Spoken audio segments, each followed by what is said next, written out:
He believed he couldn't be a father, so he never let himself dream. But what happens when the one truth you've built your life around turns out to be wrong? Ethan Carter had spent over 2 decades protecting his heart behind the certainty of a diagnosis infertility.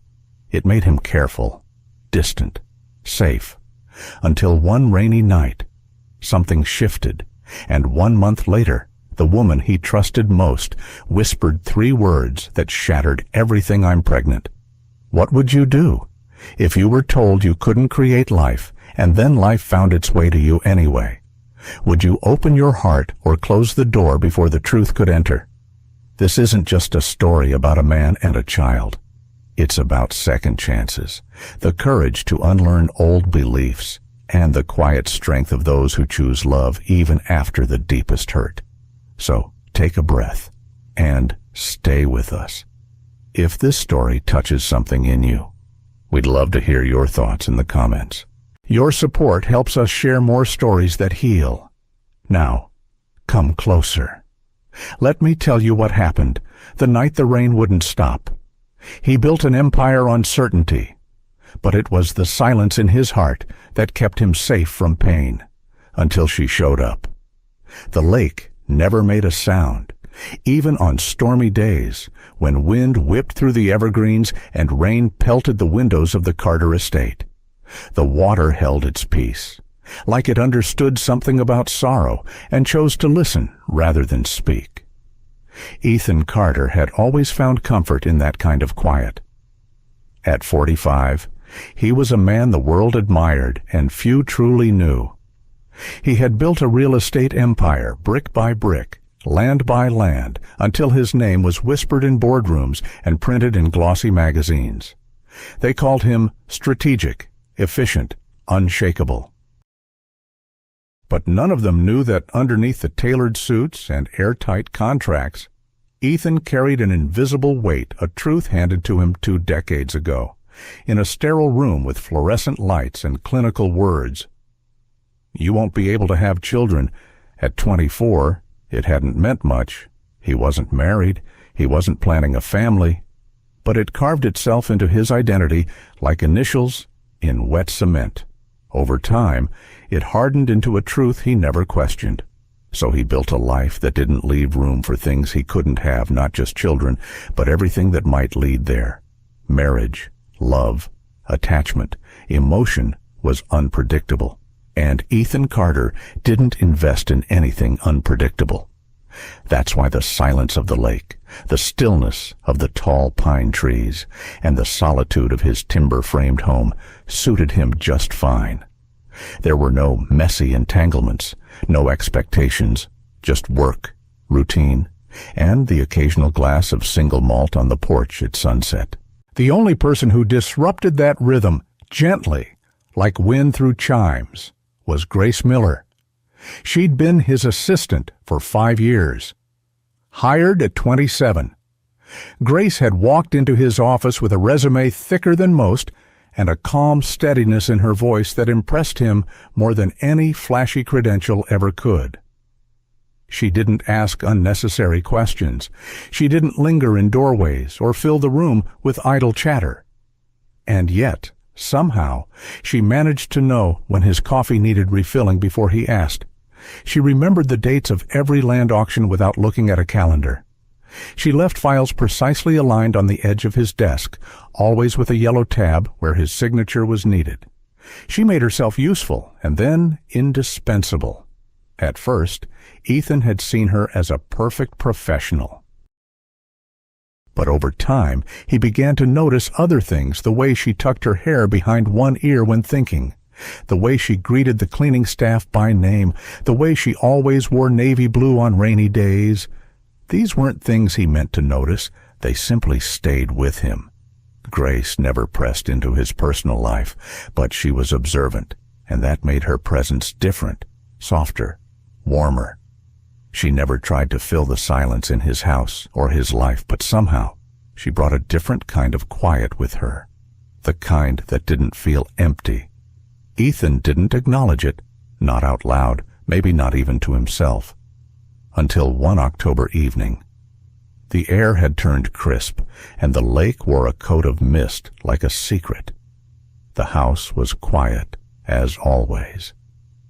Ethan was in his office, a converted study on the first floor of the main lodge, reviewing zoning regulations for a new lakeside development. The room glowed with the cold blue light of the screen, the only sound the steady tapping of keys. It was nearing 11 p.m. when he heard the faint creak of the door. He didn't look up. Grace often worked late, organizing files or answering client emails from the adjacent study. She moved like someone who respected space, never barging, never demanding attention. But this time, he sensed her hesitation. She stepped inside, carrying a mug in both hands. The aroma of chamomile drifted across the room. Grace set it down beside him, her fingers brushing the edge of the desk. "You should call it a night," she said quietly. He didn't respond right away. Kept typing, more out of habit than necessity, but something in the way her voice carried low, sincere, made him pause. "I'm fine," he replied after a beat, eyes still on the screen. "I know," she said, "but fine doesn't mean rested." He looked up then, just briefly. Her hair was loose around her shoulders, something rare during work hours. She wore a soft gray sweater and no makeup. There were faint circles under her eyes, not from exhaustion, but from staying later than she should have, probably to finish something he hadn't even noticed needed doing. Their eyes met for a fraction longer than usual, and in that pause, something shifted. Ethan looked away first. He always did. Grace offered a small, unspoken smile and turned to leave, her footsteps fading into the hush of the hallway. The mug sat beside him, still steaming. He stared at it for a long moment. The silence hadn't changed. The lake was still quiet. The office still dim. But something inside him wasn't still anymore. Outside, the clouds had begun to gather. The silence, once comforting, now felt like the kind of stillness right before a storm. They had worked together for years. But one stormy night changed everything. The rain had started just after dusk, a soft patter at first, like a whisper brushing across the lake, but within the hour it turned heavy, wild, as if the sky had been holding something in for far too long. Ethan stood by the wide window in his living room, a tumbler of whiskey in hand. Beyond the glass, the trees bent under the weight of the wind, and the gravel path that led down the hill toward town was now a blur of mud and falling leaves. He checked his watch. Nearly 8:30. Grace hadn't left yet. Her sedan sat parked beside the garage, untouched by the storm. She'd stayed late to help wrap up a grant proposal for a lakeside conservation project, something Ethan hadn't even remembered was due until she quietly placed the folder on his desk earlier that evening. He hadn't asked her to stay. She just had. By the time she appeared in the doorway, a knitted shawl around her shoulders and her hair damp from a quick dash across the courtyard, the power had flickered twice. "The roads are flooded," she said gently. "County's advising people to stay put." Ethan gave a small nod. "You'll have to stay here tonight." There was no awkwardness in the offer. He'd had overnight guests before clients, contractors, visiting architects. The guest suite upstairs was always made up, thanks to the housekeeper who came twice a week. But this was Grace, and that made it different. She hesitated for just a second before nodding. "Thanks. I'll text my landlord. Let him know I won't be back tonight." Ethan poured her a glass of wine, not the usual house red he kept for guests, but a vintage bottle from the cellar, something aged, gentle, with notes of cherry and something faintly earthy. They sat by the fire, a small one flickering in the stone hearth, and let the silence settle between them. Not the kind of silence that begged to be filled, but the kind that felt shared. He looked over at her. She had curled up on the edge of the leather armchair, one knee tucked beneath her, hands wrapped around the stem of her glass. Her eyes were trained on the fire, soft and thoughtful. There was something about the way she looked, not made up, not polished like at work, that made her seem younger, or maybe just more real. "You like the storm?" he asked, surprising himself. She smiled without turning. "I don't mind it. Reminds me that not everything has to be in our control." He let the words sit for a while. They stirred something in him. "You always seem so calm," he said quietly. Grace turned then, her expression thoughtful. "Doesn't mean I am. I've just had a lot of practice." The clock ticked. Rain tapped steadily against the windows. They talked for longer than either of them expected, about her life before Seattle, his regrets carefully worded, without going too deep, about the work they'd done together, about moments they remembered that the other had forgotten. Laughter came, soft and easy, and with it, something else arrived too, something unspoken, a warmth, an ache. The wine helped, no doubt. So did the fire. But mostly, it was the fact that they had known each other for years, not as lovers, not even as close friends, but as two people who had quietly shared the same space, day after day, season after season, and somehow never really seen each other until now. Grace rose to place her empty glass in the kitchen sink. As she turned to head upstairs, Ethan stood. "I'll show you the guest room," he said. They climbed the wooden staircase in silence. The storm outside raged on. At the top of the landing, he opened the door to the room at the far end of the hall, a cozy space with soft beige walls and a quilted bedspread his mother had picked out years ago, back when the house still felt new. She stepped inside, paused, then turned around to face him. For a moment, neither of them moved. The hallway light cast a soft glow between them. Grace looked up at him, not expectantly, not inviting, just open. It was Ethan who stepped closer. And it wasn't planned. It wasn't thought through. It was instinct. Breath. A need that had been quietly building under every conversation, every look, every cup of coffee shared in silence. His hand brushed against her cheek. Her eyes didn't leave his, and when he leaned in, she didn't pull away. The kiss was slow, searching, like both of them were asking a question neither could put into words. And somehow, in the asking, found an answer they hadn't known they needed. That night, the storm outside didn't let up. And for the first time in a very long time, neither did the quiet inside Ethan's heart. The next morning, the rain had stopped, but something between them had changed in a way neither of them dared name. 1 month later, 3 words would tear down everything he thought was true. The leaves had begun to fall in earnest. Maples blazed red and gold outside the tall windows of the Carter estate, and the air held that unmistakable crispness of early November. The lake, once calm and silver blue, now looked darker, heavier like it, too, had secrets to carry. Inside the study, Ethan Carter worked as he always did, sleeves rolled up, tie loosened, eyes locked on a spreadsheet he'd already read twice. Work was easier now. It filled the hours, dulled the mind. It kept him from thinking about things he had no business thinking about, like the look in Grace's eyes the morning after the storm, or how she'd walked into the kitchen, hair still tousled from sleep, and poured coffee like nothing had happened. No mention of the night they'd spent in each other's arms, no hesitation in her movements, just calm, collected grace as if it had all been some passing dream. And maybe it was better that way. Maybe some moments weren't meant to be revisited, so he didn't, and she didn't. A month passed.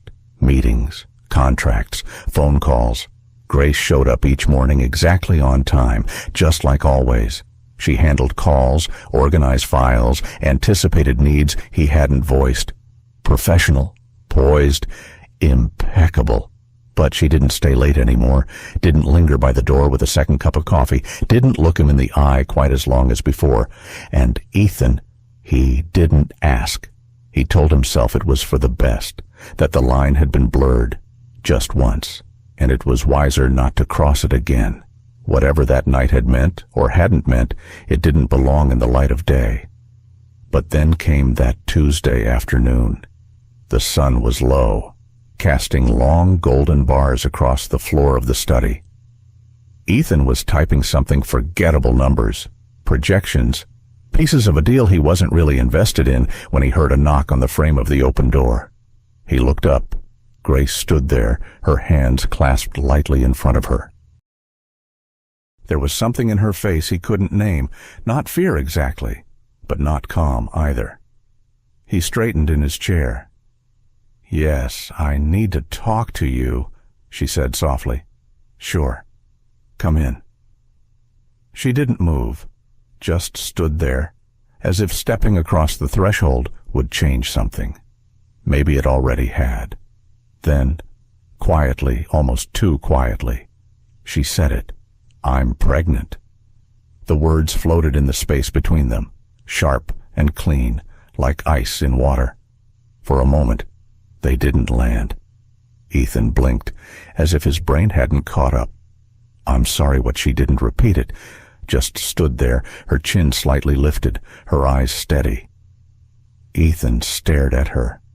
His heart thudded, slow and heavy. His mouth opened, then closed again. "No, Grace, that's not possible." Her brow furrowed, but she didn't speak. He stood up, pacing a few steps behind the desk. "I mean, you know what the doctor said years ago? I can't." He stopped, ran a hand through his hair. "You must be mistaken. I took the test," she said quietly, twice. Silence pressed against the walls. Ethan turned to her, the doubt already written all over his face. "Grace, is it mine?" Her face didn't flinch, but something in her eyes cracked a glint of pain, swift and deep. "You think I would come here and lie to you?" she asked, voice tight. "I don't know what to think," he said too quickly. "This doesn't make sense. I've been told for decades I can't have children. Maybe they were wrong." He shook his head, more at himself than at her. I need time." Grace took a slow breath, as if steadying herself. "I didn't come here to ask for anything. Not help, not permission. I just thought..." Her voice caught, but she held it steady. "I thought you deserved to know." Ethan couldn't find words. Grace gave a small nod, almost to herself. Then she turned and walked away. He watched her go down the hallway, through the door, her footsteps fading into silence. And in that silence, the certainty he'd clung to for most of his life began to shift, like leaves finally falling from a tree that had held on too long. He trusted a piece of paper more than the woman who stood by him for years. The house hadn't changed. The walls still stood quiet and dignified, lined with polished cedar and oil paintings his mother had chosen before she passed. The air still smelled faintly of leather, wood smoke, and something older like time itself. But Ethan Carter knew, deep down, that everything had changed. He sat alone in his office, the fire in the hearth left unlit, though the November chill seeped through the old stone walls. The silence he once wore like armor now pressed against his chest with a weight he couldn't name. The echo of her words, "I'm pregnant," hadn't left him since she said them. Neither had the look in her eyes when he asked the question he should never have asked. "Is it mine?" He'd meant it as a reflex, a defense, but the moment the words left his mouth, he'd seen what they did to her. It was like watching someone close a door from the inside. Quiet. Final. She hadn't yelled, hadn't pleaded. Grace Miller never needed to. She'd stood there in her simple navy dress, steady as always, her hands calm at her sides. But her eyes, those warm, observant eyes that had seen every version of him, had gone still. "I didn't come here to ask for anything," she had said, her voice soft but unwavering. "I thought you deserved to know." Then she walked out. No dramatic exit. No slammed doors. Just the quiet withdrawal of someone who had already mourned what she was losing. That night, Ethan hadn't slept. He sat in the chair by the fire, turning her words over and over in his mind like stones in a river. The conversation repeated itself, her calm, his disbelief, the anger that had risen like old smoke from a part of him he thought long buried. He told himself he was right to doubt. After all, the diagnosis was clear. At 24, after a reckless motorcycle accident had shattered more than just his bones. Ethan had sat across from a urologist who spoke in careful, practiced words. "I'm sorry, Mr. Carter, the damage is permanent." He remembered the clinical tone, the way the doctor avoided meeting his eyes, the way the world had slowed down, just a little. As Ethan nodded and thanked him like it was a business deal, not a sentence. Over the years, he built his world around that fact. A life without children, without risk, without mess. But now, one line, 3 words, threatened to unravel it all. Not just the certainty, but the man he believed himself to be. He spent the next few days pretending nothing had shifted, that Grace's absence didn't echo through the halls, through the small routines she used to inhabit. The inbox still got answered. The office stayed organized. Her replacement assistant, a temp from the downtown branch, followed every instruction. But it wasn't the same. He missed the way she placed his pen just slightly angled on his notepad, how she remembered to add oat milk to his coffee when he was sleep-deprived.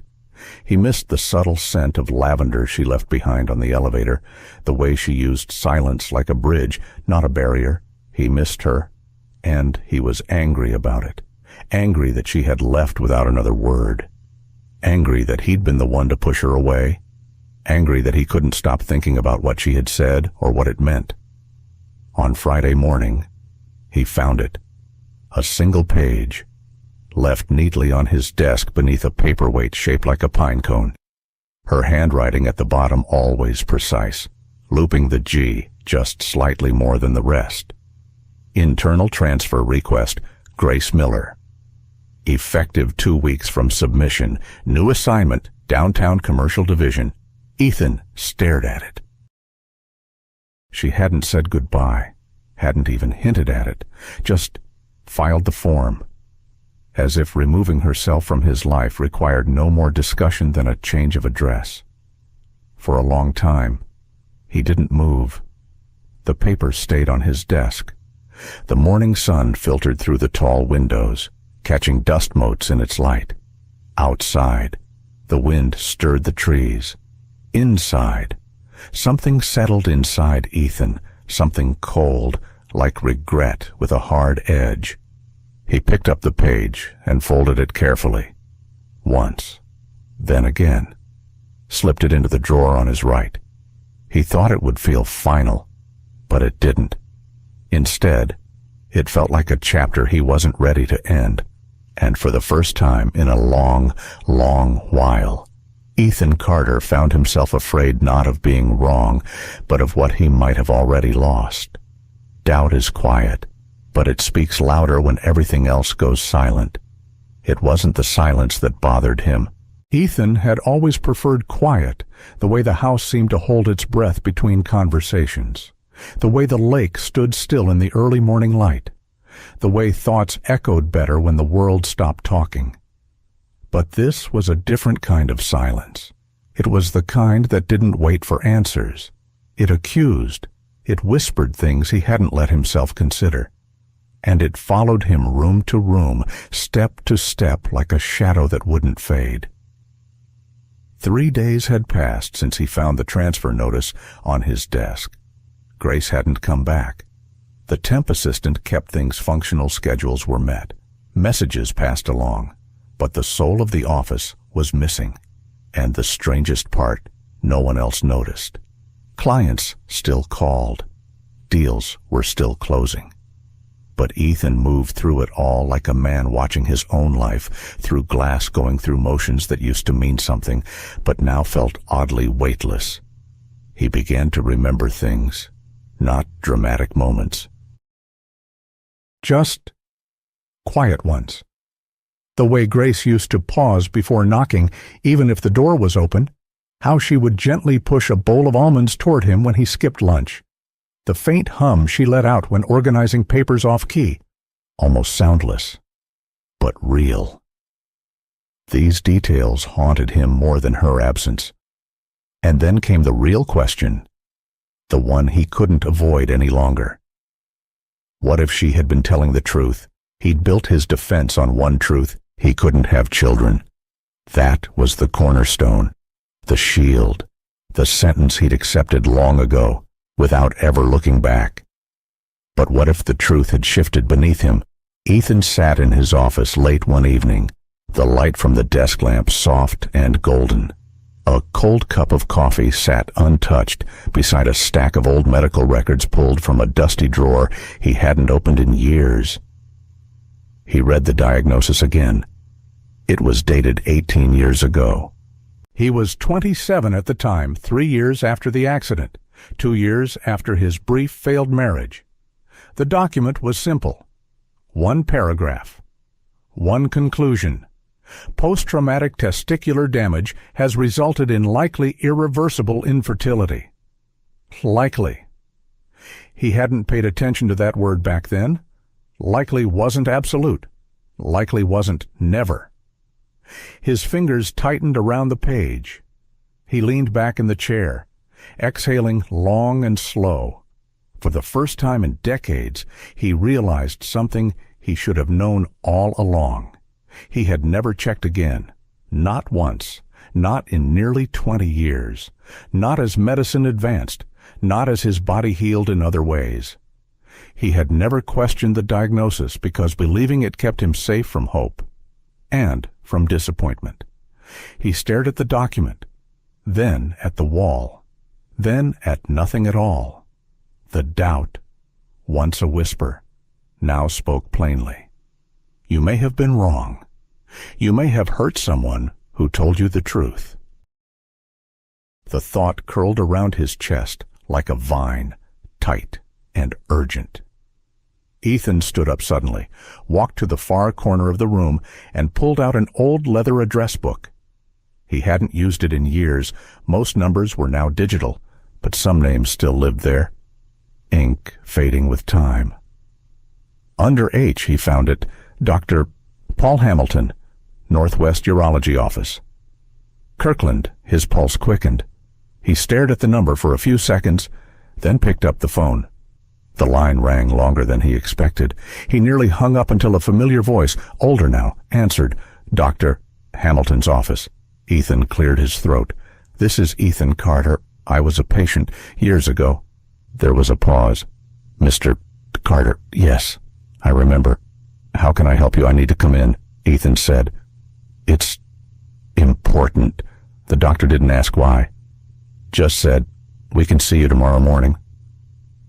10 o'clock. Ethan nodded, even though no one could see him. Yes, thank you. He hung up the phone and sat down again, staring at his reflection in the dark window across the room. Outside. The lake rippled under moonlight. For the first time in a long time, he saw something unfamiliar in his own eyes. Not power, not control, not certainty, but fear. and something that looked dangerously close to hope. What if everything you believed about yourself was never the whole truth? The waiting room smelled faintly of antiseptic and worn leather. Ethan sat on the edge of a stiff vinyl chair, hands clasped loosely between his knees. The place hadn't changed much since he'd last been there, maybe a new coat of paint, a few newer chairs, but the air felt the same. Stale, controlled, heavy. He hadn't stepped into a medical office in years, let alone this one. And yet, it was here in this very building, 2 decades ago, that a doctor had looked him in the eye and handed him a truth he never questioned again. Until now. "Mr. Carter," a voice called. He looked up. The nurse was kind-faced, probably around his age, with warm eyes that didn't try too hard to soften what she might be about to say. "Right this way." The exam room was small but quiet. A digital monitor glowed dimly on the counter. A printout of the male reproductive system hung on the wall, cartoonish, a little too bright for the gravity it represented. A few minutes passed before the door opened again. Dr. Paul Hamilton stepped in. A little grayer, a little slower in his movements, but still sharp. He recognized Ethan instantly, and his brow lifted with faint surprise. "It's been a while," he said, offering a hand. Ethan took it. Too long, maybe. The doctor gestured for him to sit. "So," he began, flipping open an old chart with Ethan's name on the label. "What brings you back after? Let's see. 18 years. Ethan exhaled slowly. "You once told me I couldn't have children, Doctor." Hamilton nodded. "Yes. After the accident, I remember the case. I want to know if that's still true." That made the doctor pause. He set the chart down and studied Ethan's face for a long moment. "You never followed up." Ethan shook his head. "I took your word for it." Hamilton leaned back, his expression unreadable. "Medicine is rarely black and white. Ethan, at the time, we believed the damage was irreversible, but things change. Bodies adapt. Even scar tissue shifts." Ethan looked down at his hands. "You said it was definitive. I said it was likely," Hamilton corrected gently. "And at the time, it was. But likely isn't never." The room went still. The doctor flipped a few pages in the chart, scanning notes from another lifetime. "Let's run the tests again. It'll take a day or two to get full results, but we'll start with an analysis today." "Sound good," Ethan nodded, almost absently. The tests were routine blood work, a quick exam, a request for a sample. The kind of thing most men his age might feel embarrassed about. But Ethan didn't feel embarrassed. He felt something else, fragile. As if the version of himself he had carried for 2 decades, the man who couldn't have children, who built a life around that truth, was beginning to crack. He waited outside in his truck while the sun moved higher in the pale autumn sky. He didn't go back to the office, didn't check his phone, just sat there, watching the wind tug at the last of the golden leaves on the maple trees lining the parking lot. The call came the next afternoon. The nurse's voice was calm. "Doctor, Hamilton reviewed your results. He'd like to speak with you directly." Ethan returned to the clinic that evening, this time with a heart that beat faster than he cared to admit. Dr. Hamilton didn't waste time. "Your levels are within normal range," he said, sliding a sheet across the desk. "No signs of lasting damage. In fact, it's likely you've been fertile again for years." Ethan's breath caught. "I don't understand," he whispered. Hamilton folded his hands. "Sometimes, tissue repairs itself slowly. The prognosis we gave you was based on what we knew at the time, But nature doesn't always follow textbooks. So, she could be telling the truth. The doctor didn't ask who. He simply replied, yes. She could? Ethan sat very still. A ringing sound began in his ears, distant but sharp. The room felt too bright, too exposed. He had accused Grace of lying, of betrayal, of using him. But she hadn't. He had believed a piece of paper more than he believed the woman who had stood by his side for 5 years, not with promises, but with presence, with quiet loyalty, with small acts of care that never asked for anything in return. And he had thrown it all away. Dr. Hamilton said something else, something about follow-ups, about paperwork, but Ethan barely heard it. He thanked the man, shook his hand, and left the clinic in a daze. The air outside was sharp with evening cold. He walked to his truck like someone moving through water, sat in the driver's seat for a full 5 minutes before starting the engine. There was only one place he wanted to go. He drove across town, headlights cutting through the early dusk. The roads shimmered with leftover rain. He didn't think about what he would say, only that he needed to see her, to tell her, to ask for a chance he might not deserve. He parked in front of her building, heart thudding in his chest. Lights were on in a few windows, but her apartment, the one on the second floor, with the little flower box outside, was dark. He rang the buzzer, waited, nothing. He tried again, still silence. He stepped back onto the curb, looking up at the empty window. The wind tugged at his coat. He shoved his hands in his pockets and stood there, the realization settling deep in his bones. Grace wasn't home. Or maybe she just wasn't answering. Either way, she was further from him now than she had ever been. She had closed that door, literally and emotionally, but some knocks are too honest to ignore. The hallway smelled faintly of old pine cleaner and something warmer, maybe cinnamon or cloves from a neighbor's kitchen. Ethan stood in front of apartment 2B with his coat still damp from the night air. He had stood there before, once, years ago, to drop off documents Grace forgot at work. But tonight was different. Tonight, he came not as her boss, not even as her past, but as a man who finally saw the weight of his silence. He raised his hand and knocked. Once, twice. No answer. He waited, pressed his lips together. His breath came out in faint clouds in the cold air. He almost turned to leave until he heard soft footsteps from inside.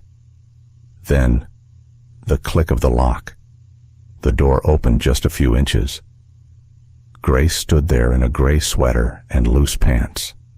Her hair was tied up, but not in the careful, polished way she wore to work. This was home Grace real, unguarded. And her eyes, those eyes he once knew so well, held a cold, distant light. She didn't speak, just looked at him. "Hi," Ethan said quietly. A long silence followed. Then she opened the door the rest of the way, still holding it like a shield. "Why are you here?" "Ethan." He swallowed. "Because I was wrong." Her gaze didn't soften. "Took you long enough. I went to see Dr. Hamilton. He said, yesterday." Now, something flickered behind her eyes. Surprise, maybe, or something deeper. But she didn't speak. So he went on. "I asked him to run new tests. I needed to know if what I believed about myself all these years was still true." He paused. The hallway light buzzed overhead. It wasn't. Grace's arms were crossed now, but her breath had slowed. Ethan took a step forward, just enough to lower his voice. "He told me I've likely been fertile for years, that the old diagnosis wasn't final. I just never looked again. I didn't want to." Still, she said nothing. "I believed the paper," he said. "I didn't believe you, and for that, I am so sorry." Grace let out a quiet, humorless breath. You didn't just not believe me, Ethan. You made me feel like I was disposable, like my truth couldn't possibly matter more than your certainty. I know. You questioned who I was, my integrity, my character. I did, he said, voice thick, because I was afraid. Not of you, not of a child, but of how much it would mean if you were telling the truth. Now, her arms lowered just a little. I've lived behind that diagnosis for so long, he continued. It let me keep people at a distance. Gave me an excuse to never get too close. You were the only one who ever crossed that line. And when it mattered most, I pushed you away. His eyes were glassy, but his voice didn't break. I'm not here to ask for forgiveness. Grace, I don't expect anything from you. I just want you to know I believe you. I believe the child is mine. And I want to be present, if you'll let me. Grace looked away for a moment, blinking slowly. The silence stretched. Then finally, she opened the door wider. You want to be there? She asked. He nodded. I have another appointment this Friday, she said. You can come, but not as some redemption arc. Ethan, not as a grand gesture. Understood. You come because it matters, because he or she matters. Not to erase what happened, but to prove who you are now. Ethan's shoulders sagged, not with defeat, but with the release of something long held. I will. Another pause. Okay, she said, stepping back just enough to let him in, but not fully. Not yet. Friday at 10. Don't be late. He nodded again, and in that moment, in the quiet of a narrow apartment hallway under humming light, Ethan Carter held onto the smallest thread of hope he had ever known. Not loud, not grand, but real. It's easy to say you've changed, but showing up, that takes more. The wind was colder now. Late November had crept in slowly, with bare trees and gray skies that lingered past noon. The lake near Ethan's home had grown still not frozen yet, but quieter, like it was waiting for winter to speak first. And Ethan was changing too, not in sudden, dramatic ways, but in small, steady ones, the kind of changes only someone paying attention would notice. He started with ginger tea. Grace had once mentioned months ago that it helped her nausea. So now, every morning, a thermos sat on her desk by 8:30. No notes, no expectations, just there, warm and waiting. Sometimes she drank it, sometimes she didn't, but she always noticed. He didn't speak of the past. He didn't apologize again. Instead, he showed up at meetings, at doctor appointments, at quiet moments when she thought no one remembered how exhausting pregnancy could be. On a chilly Thursday morning, he was waiting outside her building at 9:15 sharp. Dressed neatly, coat buttoned, holding an umbrella just in case the Seattle sky changed its mind. She raised an eyebrow as she stepped into the car. "You're early," she said. "I didn't want to miss anything." She didn't smile, but she didn't frown either. At the clinic.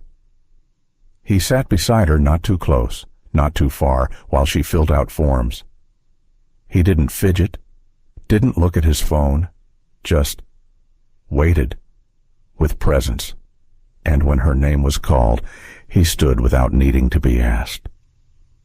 The ultrasound room was dimly lit, quiet, except for the soft click of the machine warming up.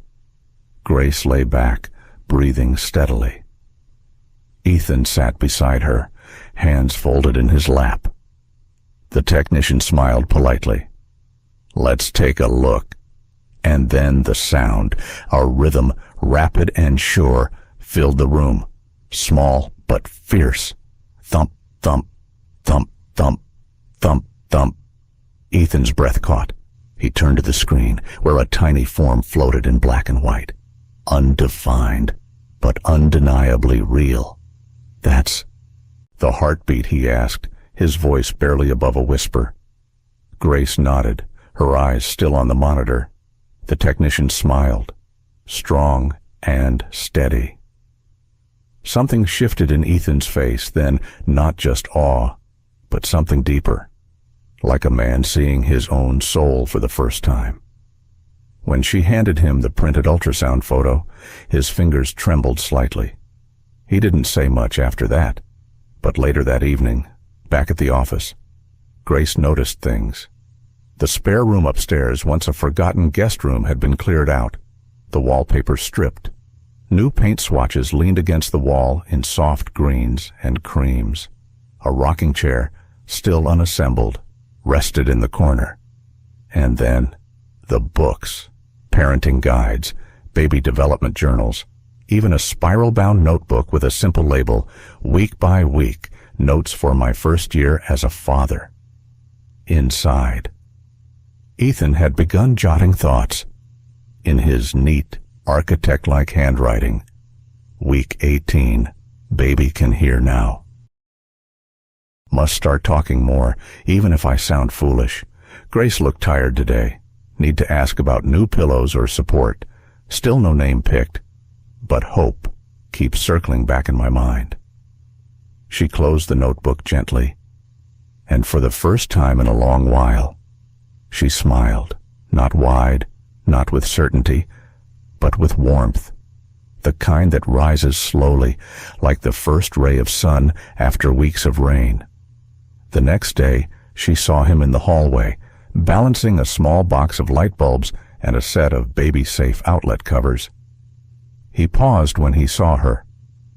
"Didn't want to assume," he said, gesturing to the items, "but I figured maybe we could start preparing." Grace looked at him. "You wrote hope in your notes."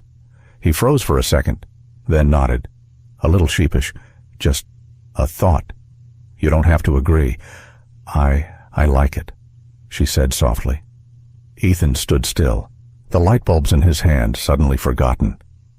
"You do." She nodded, and in that quiet hallway, surrounded by paint fumes and sawdust and unspoken forgiveness, a small piece of their future started to take shape. The night she went into labor, the rain returned, just like that first night. It began with thunder, low and distant, almost like a memory. Ethan barely noticed it at first. He was in a meeting, seated at the long oak table in his office, flipping through documents with half a mind and half a heart. Then his phone buzzed. One glance at the screen, and the world stopped. "Grace, it's time." Ethan didn't think, he didn't explain. He just stood up mid-sentence, dropped the file, and walked out.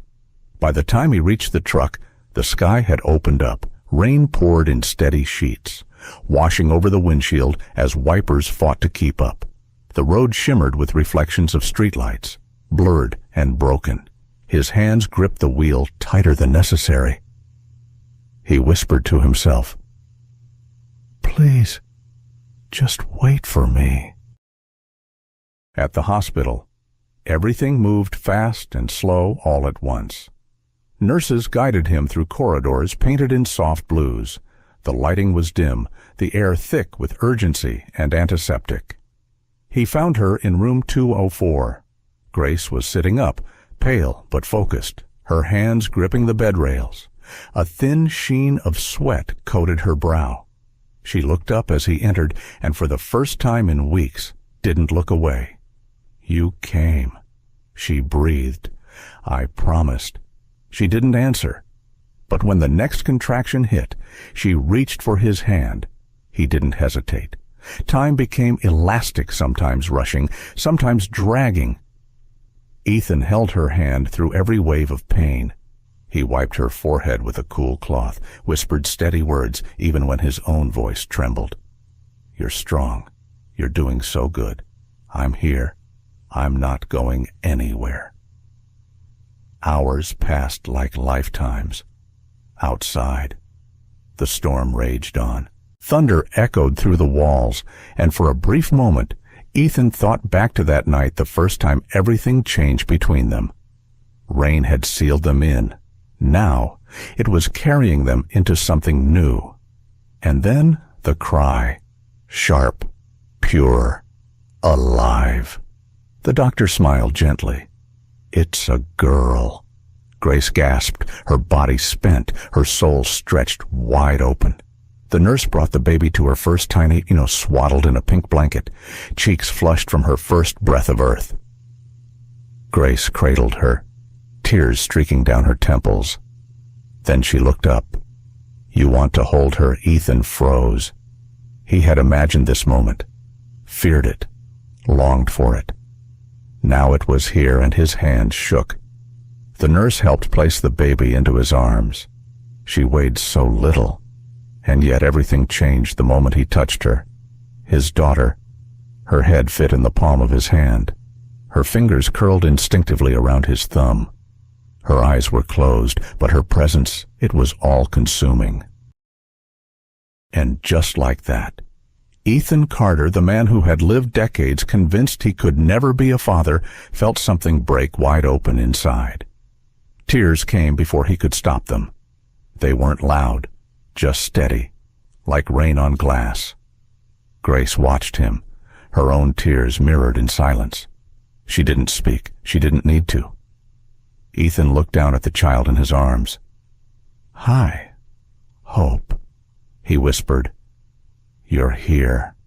He sat beside Grace, their shoulders touching. The child nestled between them like the final piece of a long, unfinished puzzle. And for the first time in his life, Ethan didn't feel alone. He didn't feel broken. He didn't feel like a man protecting himself from the world. He felt like a father. He looked at Grace, truly looked at her. The lines of exhaustion around her eyes, the strength in her silence, the history they shared, fractured, bruised, but not lost. He had nearly thrown it all away, but somehow, life in its mysterious, stubborn grace had given him a second chance, and he wasn't going to waste it. He used to keep the lights off in the nursery. Now, it's the warmest room in the house. The nursery used to be just another room. For years. It sat at the end of the hallway, door closed, light switched off, like a space reserved for someone who would never come. Dust gathered in corners. The floor creaked in silence. No footsteps ever crossed its threshold. Until now. Now. Soft yellow lamplight glowed through the doorway. A pale green blanket hung neatly over the side of a white crib. A mobile of little wooden stars turned slowly in the faint breeze from the heating vent. And in the middle of it all, Ethan sat in a low rocking chair, his daughter in his arms. Hope. She was barely a few weeks old, but already she had a way of anchoring the air around her. Her tiny fingers curled instinctively against his chest, her breathing soft and rhythmic, the kind of sound that rewired a man's heart without asking permission. Grace stood in the doorway, watching quietly. She didn't interrupt. She didn't need to. The last few weeks had been a quiet rebuilding, not loud, not rushed. There were no big speeches, no declarations of love or promises inked in grand gestures, just presence. Grace would pass him a burp cloth without being asked. Ethan would refill her water before she even noticed it was low. They moved like people who had once been fractured, but now understood the value of small, gentle repairs. The nursery had become the center of that unspoken healing. Ethan wasn't perfect. He still second-guessed how tightly to swaddle, still fumbled with the diaper pail, still woke up 10 times a night just to check if Hope was breathing. But he showed up. Every morning, every midnight, every moment in between. And Grace saw it. One afternoon, she found him leafing through one of the parenting books again, a yellow sticky note poking out with his handwriting, page 67, Skin to Skin Calms Baby's Heartbeat. Try after bottle. Beside it, another note. Grace smiled today. First time in a while. Grace hadn't known he'd noticed, but he had. One chilly evening, as wind swept leaves across the porch, Grace came into the room and found Ethan holding Hope close, humming an old folk tune. His voice was low, a little rough, but tender. The baby shifted in his arms, eyelids fluttering. "Was that your mother's song?" Grace asked softly from the doorway. Ethan nodded. "She used to sing it when I couldn't sleep. I didn't remember the words, just the melody." "She'd be proud," Grace said. He looked up. Their eyes met not with intensity, but with something deeper. Understanding. Forgiveness. Something that no longer needed naming. They didn't talk about what came next. There was no need. Ethan didn't need a label to stay. He had already chosen to stay, not to fix something, not to be forgiven, but because this was home now. The silence between them wasn't cold anymore. It was warm, the kind of silence that happens when everything that matters has already been said. Later that night, Grace lay resting on the couch, a book forgotten on her lap, as Ethan walked through the hallway with Hope cradled gently in his arms. The nursery door was open, light spilling across the floor. He stepped inside, rocking her slowly. Her breaths were softer now, drifting into sleep. Outside, the night was still. He sat in the chair, swaying, whispering the old lullaby again. His voice cracked once, not from sadness, but from something harder to describe. Peace. For the first time in years, the weight he'd carried so long, of loneliness, of fear, of being unworthy of love, had loosened its grip. Hope stirred slightly. He looked down, pressing a gentle kiss to her forehead. "Welcome home, little one." Then he leaned back in the chair, the light overhead dim but steady, his daughter sleeping against his chest. And for once, Ethan Carter didn't need to question who he was. He was a man who had once chosen silence. But now he chose presence, and that made all the difference. Some truths hurt, but the real ones, they heal. Sometimes, the things we believe about ourselves become cages not because they're true, but because we've lived with them for so long. Ethan believed he couldn't be a father. So he built a life that never allowed space for love, or family, or even hope. But life has a way of surprising us, especially when we least expect it. This story reminds us that it's never too late to change, not just our circumstances, but our hearts. The walls we build for protection can become prisons, and the people who care for us may just be waiting for a moment of truth, not perfection. Whether you're 25 or 75, we all carry old fears, old wounds, and stories we think are carved in stone. But healing begins when we pause, reflect, and choose a different path, even if it's scary. So, if there's something or someone you've shut out because of a belief that no longer serves you, maybe today is the day to knock on that door again. Because sometimes the smallest light left on in the house is the one that helps us find our way home. Thank you for spending your precious time with this story. If it touched your heart, even just a little, we'd be so grateful if you could like, share, and subscribe to Shining Stories. Your support helps us continue sharing quiet, meaningful stories that heal, connect, and remind us we're never too old to begin again. We're so glad you're here. Until next time, take gentle care of your heart.